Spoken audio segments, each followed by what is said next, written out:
السلام عليكم ناس الخير، ان شاء الله تكونوا كامل بخير وبصحه جيده يا رب العالمين. اليوم ان شاء الله راح ندير كسكس. الصراحه ما كانش عندي بزاف، كانوا عندي يا ربي كاسو ونص تاع طعام. شمختو غسلتو بطبيعه الحال، شللتو وقطرتو فوالا. وهنا راني نحل فيه. اليوم راح ندير افورو بالخضره مفوره. الخضره تاني ما كانتش عندي واش بقالي في الفريجيدار، قلت ندير بها طعام اللي كيدير الفطور. كيما كانت اليوم الجمعه، يبقى هنا شمخت الطعام تاعي كيما قلت لكم، ودوك راني نحل فيه. درت له شويه زيت وراني نحل فيه.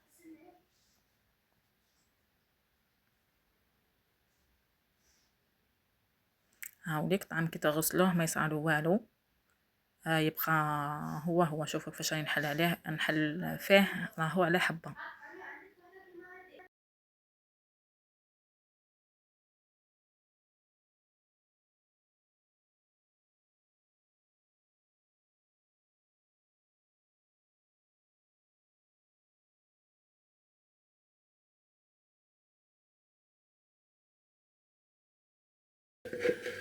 وهنا الخضرات تاعي لا كنت فيها ما كان عندي والو في الفريجيدار، قلت لكم واش قعد لي في الفريجيدار اللي جبدته. كانت حبه بطاطا، حبه قرعه، نص حبه زروديه هايليك، وحبه لفت وحبه فلفل. نقيتهم كامل، غسلتهم وقطعتهم لي بتيدي.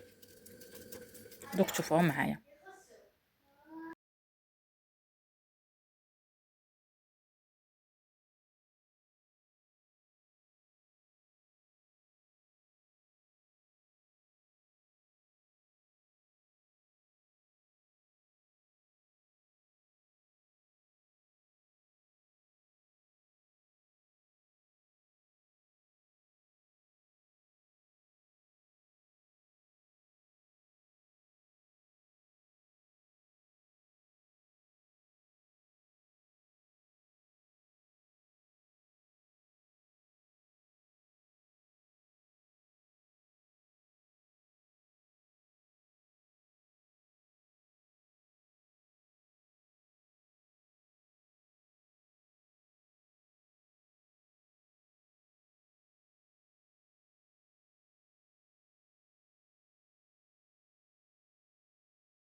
وهنايا كنت رايحه ندير التفويره الاولى تاع الطعام.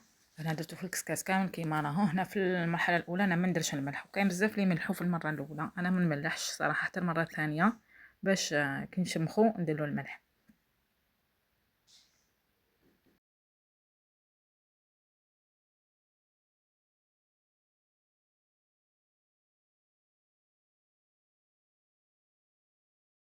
وهنا بديت في الخضره تاعي نقطع فيها كامل قطع صغيره هكذايا باش نفورها. انا ندير كلش على مع بعضه كما كنت تشوفوا، ونفور ماشي زروديه وحدها من بعد هذه وحدها من بعد هذه وحدها. هذا ما كان، نقطع كلش على مره ونديرها تفور. هنا راكم تشوفوا جبت الملح، كنت نملح ودرت 2 كيسان حتى 3 تاع الماء من الفوق، خليته يقطر. هنا راكم تشوفوني نملح، والخضره تاعي تاني ملحتها قبل ما نفورها باش ما طيبليش صامته.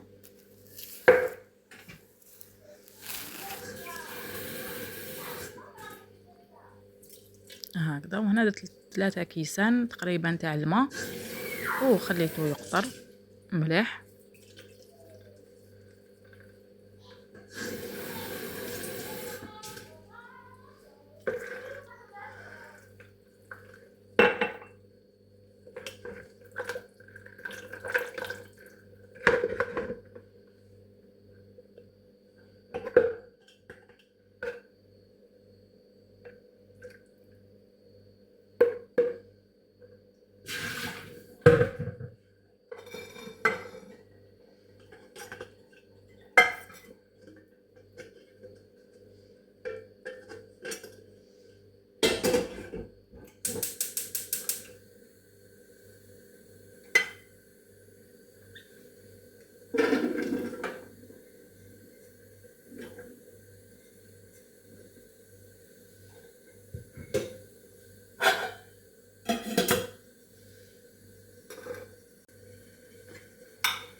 وهنا كيما راكم تشوفوا الخضار تاعي فارت، وكنت غليت تاني البيض. وهنا الطعام تاعي حطيته يفور وفار. وكاين اللي يدير زيت الزيتون، انا ما درتش الزيتون الصراحه، درت غير شويه زبده. هذا ما كان. والتفويره دوزيام راني نديرها لولادي باسكو ما يحبوهش بالخضره، يحبوه وحده بالبن. هايليك. ودوك تشوفوه معايا في صحن التقديم.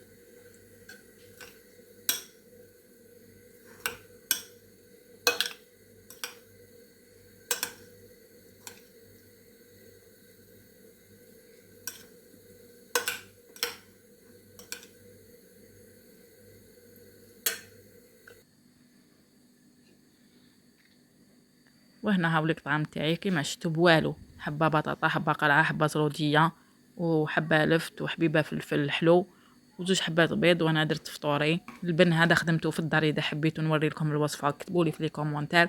ما تنساوش لايك للفيديو، ونتلاقاو في وصفه اخرى ان شاء الله.